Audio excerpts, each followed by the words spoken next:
le peuple kamite a produit beaucoup de prophètes. Hein? On n'est pas dans une culture où on a un être, Jésus-Christ, qui vient pour sauver l'humanité. D'accord? Le Christ veut simplement dire ouin. Et les êtres ouin en Afrique, il y en a plein. D'accord? Vous trouvez les ouvrages de Paoptep, Akhenaton, Akhenti. D'accord? C'est pas ce qui manque. Le seul problème, c'est que les Kamites ne se nourrissent pas de ces textes.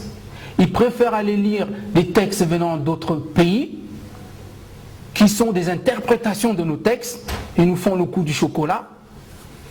Ça veut dire que la Suisse, par exemple, ne produit aucun fruit de cacao, mais c'est lui qui détermine le prix, et c'est lui qui est connu dans le monde pour avoir le meilleur des chocolats. Tiens donc! Hein? L'Afrique qui regorge tous ces chocolats, ah non, c'est même pas eux qui fixent le prix. Le chocolat qu'ils produisent, c'est de très mauvaise qualité, et essaient de le mettre à Migros. Vous allez voir le scandale dans les journaux. On nous fait le même coup spirituellement. Hein? Les autres peuples n'ont rien à nous apprendre spirituellement. Quand vous écoutez le discours du roi belge Léopold, il le dit très bien. Vous n'allez pas en Afrique pour apprendre aux Noirs à prier Dieu. Ils savent déjà. Vous y allez pour piller leur richesse. Hein? Donc les prophètes chez nous, il y en a plein. Autre chose, la définition du Kham comme pur. Hein? C'est vrai, chez nous, on n'a pas ces termes de pureté, vu qu'on est le mélange de toutes les couleurs. Vu qu'on a enfanté l'humanité. Et vu que tout produit du métissage, d'accord, revient à la eumélanine. Le mélanine, d'accord, le métis est fait de la partie rouge. Le noir est fait de la partie noire de l'eumélanine. Le noir mélangé à n'importe quel peuple donnera l'eumélanine. Donc il n'y a pas de problème de métissage, c'est les noirs à dire que si tu es avec une blanche, une asiatique, tu es contre la cause. Mais par contre, ce qu'on doit s'interroger, c'est intéressant d'aller avec d'autres peuples, mais connais-tu qui tu es d'abord? Pour pouvoir donner à ton enfant les réponses à ces questions. Si on est ignorant et on va avec un autre peuple, il ne faut pas s'étonner que ces métis sont ignorants. Et ça n'a rien à voir avec la peau. C'est une question de connaissance et de savoir.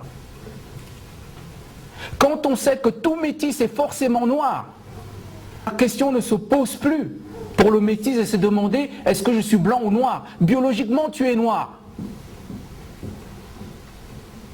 La preuve en est que la lutte contre le noir, c'est pas contre sa peau, c'est contre ses gènes.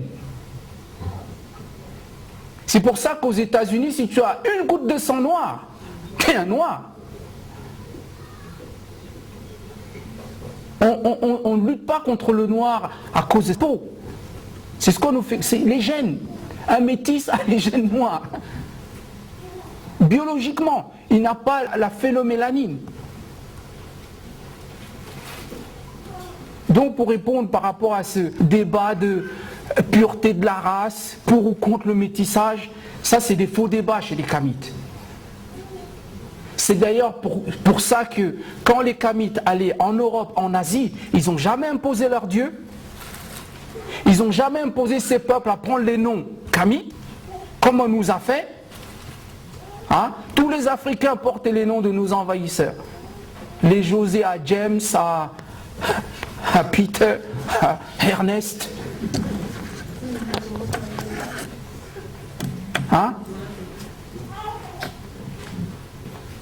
On n'a pas ce problème. Donc c'est des faux débats d'attaquer le blanc. Ils obéissent à leur nature, obéissent à la vôtre. Un point trait. Et beaucoup de problèmes seront résolus.